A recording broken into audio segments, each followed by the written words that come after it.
Hey everybody, it's Tim Garvin at South Fork Country Club. I'm coming to you with Alex Walter, our Greens Chair, and we are going to talk about what's going to happen here in early September with our golf holes, our golf course, and some of the plan, what we know and what we don't know, with Gil Hanse. So Alex, you want to talk about Gil? And sure. Let me just start with when the work is going to start here, and then I'll get into Gil Hanse. This is the third and final phase of Gil renovating our back nine, giving us, when we're done this year, an 18-hole Gil Hanse course, which is pretty special. The work is going to start on September 9th. Which is 2 days after our men's member guest. And we'll probably go through the same schedule as we've done for the last couple of years, where, considering good weather, hopefully,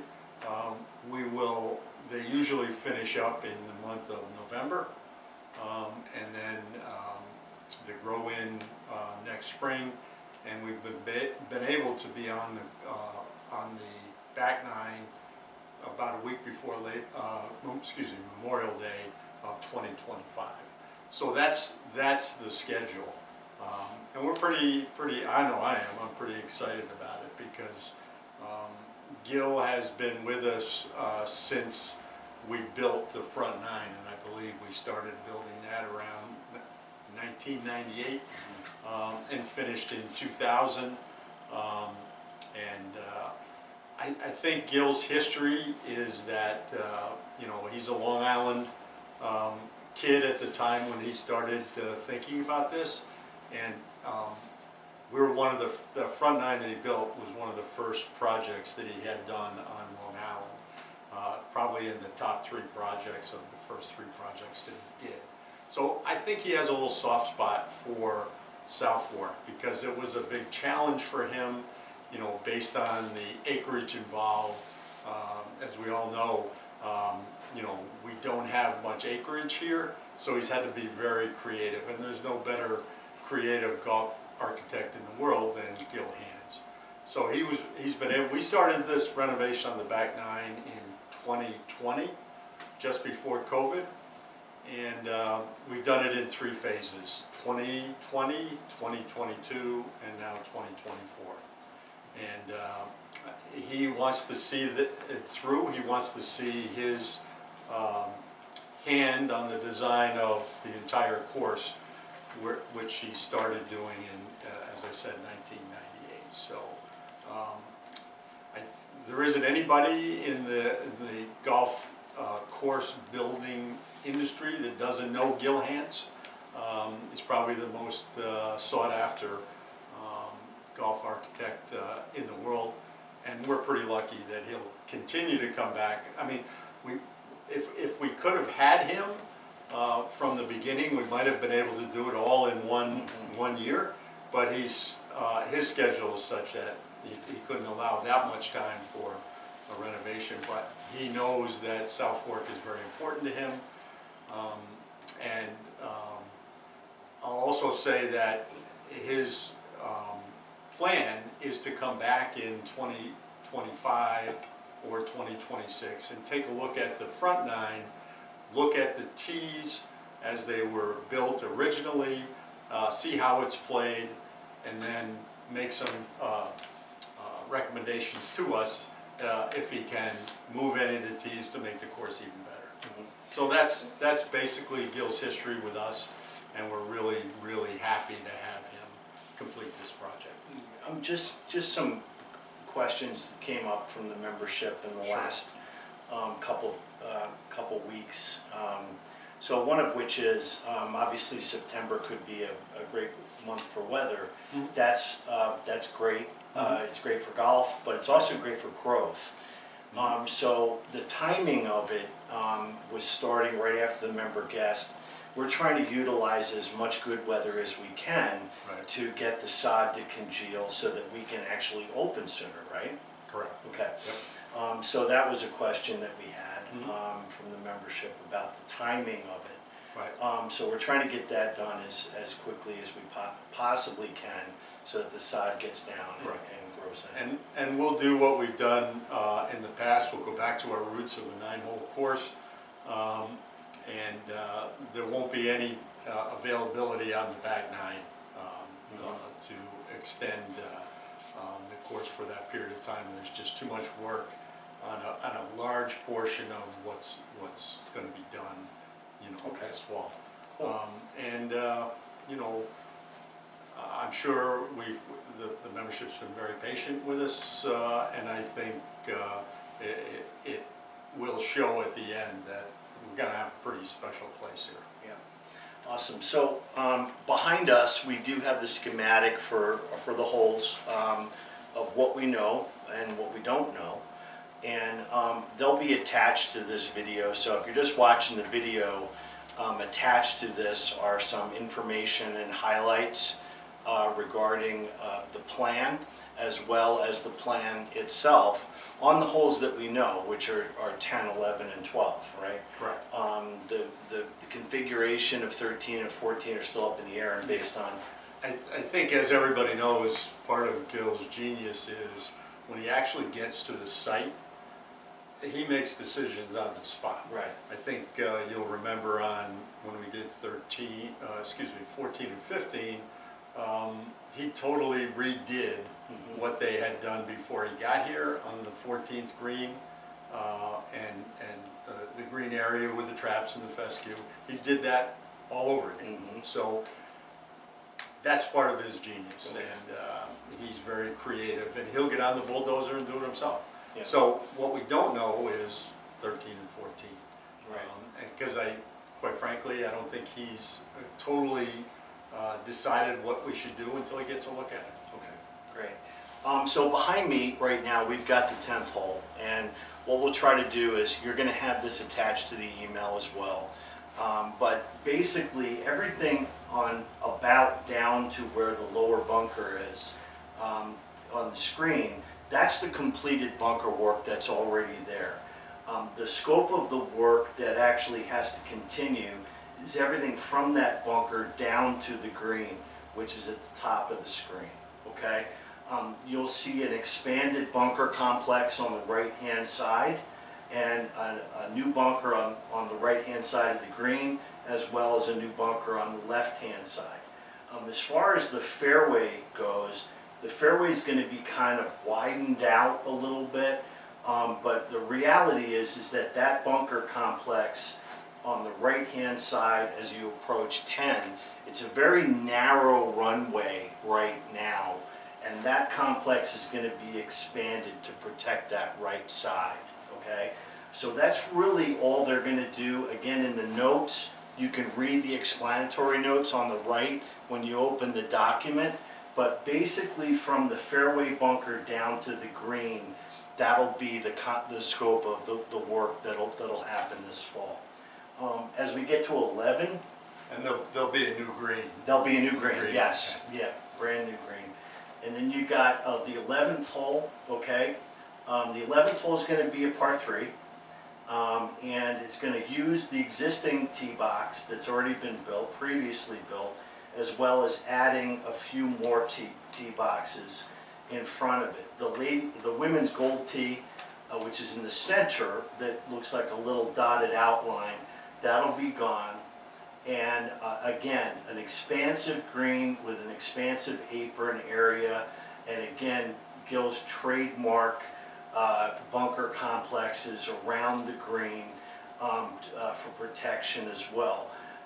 When we talked to Gil about this whole playing downhill, he did say, I think, that this could be our signature hole. Yeah, and I think the distance on that, it's not shown here, but I believe the distance is approximately... Yes, back up top. Back up top. Yeah, I think it's going to be 183 from the back tees, 166 from the whites, 146 from right. the red tees. Right. So it'll be a downhill shot, right. Which is pretty cool. Yeah. And it'll be obviously difficult in that you've got to maneuver the golf ball away from the cross bunker in front, and so it's going to take a little precision. but that's what all the holes that he has done up till now take. It's precision type of shots, and it should be pretty exciting. And as you'll see on this diagram as well on the top, you're going to see two boxes here on the left-hand side. Those are the new tee box complexes for 12.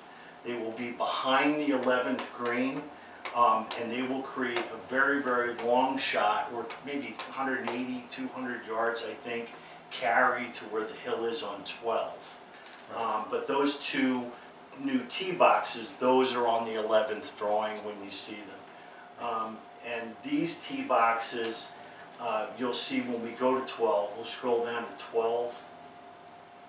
If we go, there we go. So that you'll see where the 11th green would be. You got two new tee boxes. You got one on the very bottom of the screen and one up from that, again with large bunker complexes. Then you've got the existing tee box, which is up by the letter C on the screen. Those are going to maintain themselves, we think. We're not quite sure yet whether they're going to be moved, but there will be a middle tee there, a little bit of an easier tee to actually navigate going up the hill.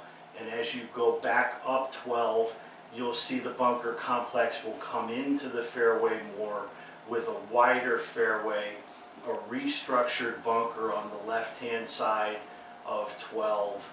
And it looks like there's a pot bunker up by J, but in the center, but I don't know if he's actually going to do that because those two bunkers have been completed, and I think he decided that he wasn't going to do that, but we'll find out.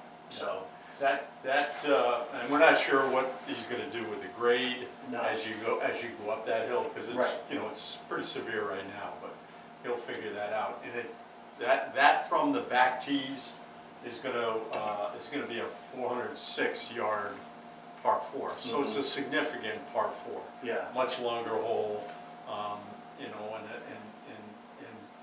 the white tees basically are going to be around 347.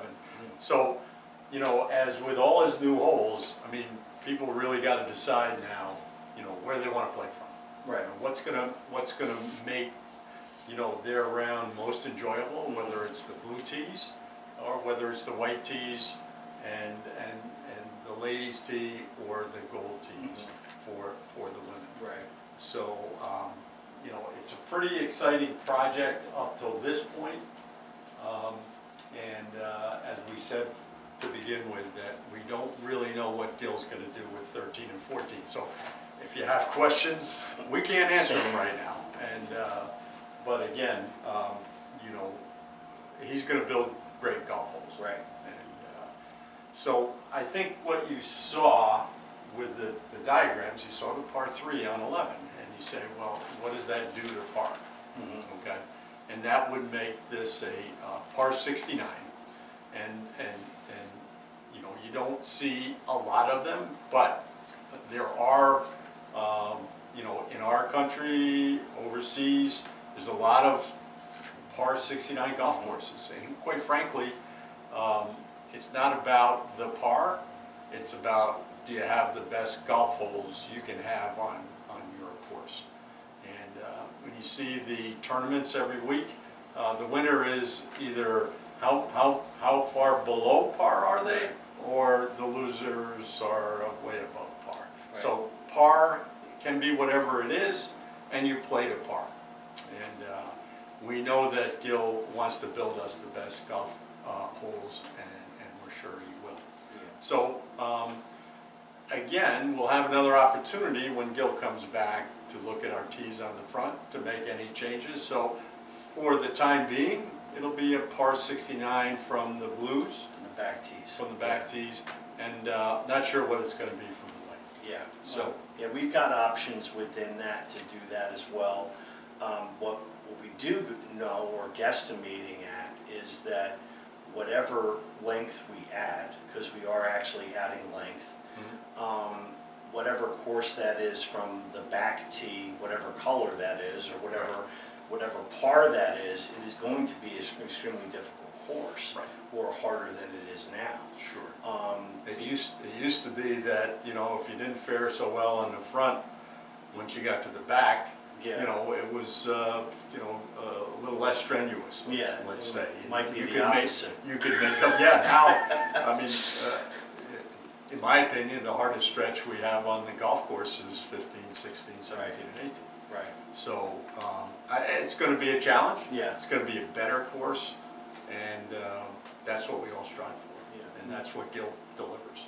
And again, going back to the rating and the slope, so even though the par may drop by a stroke, I think your rating is going to go up substantially.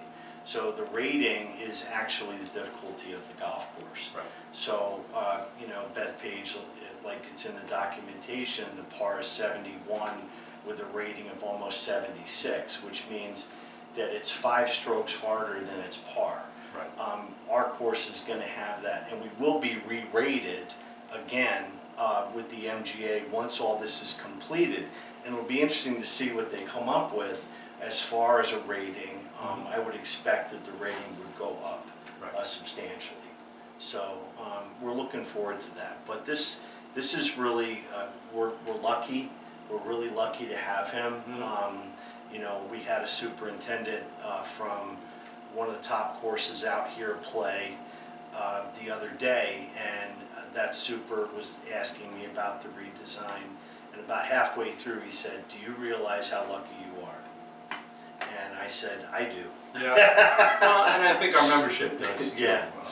And it's, you know, an 18-hole Gilhan's course is going to be attractive. Yeah. Going for the future of the club as far as attracting new members, and it's all good.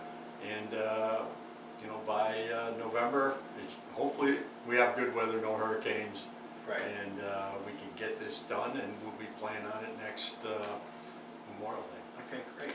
Well, we look forward to it, and thank you for your time. If you have any questions or concerns about what we've spoken about, please respond to memberrelations@southforkcc.net. I will be happy to answer any questions you have that we know of. Anything that we do know, we'll be happy to share. And we look forward to seeing Gil on property and seeing what he creates. Okay. Now, Tim, this will be on the website, the sketches and the narrative. Yes. That goes with it. Yep. It'll all be on the Okay. website, and it'll be sent to you in this email. So thank you very much. Thank you.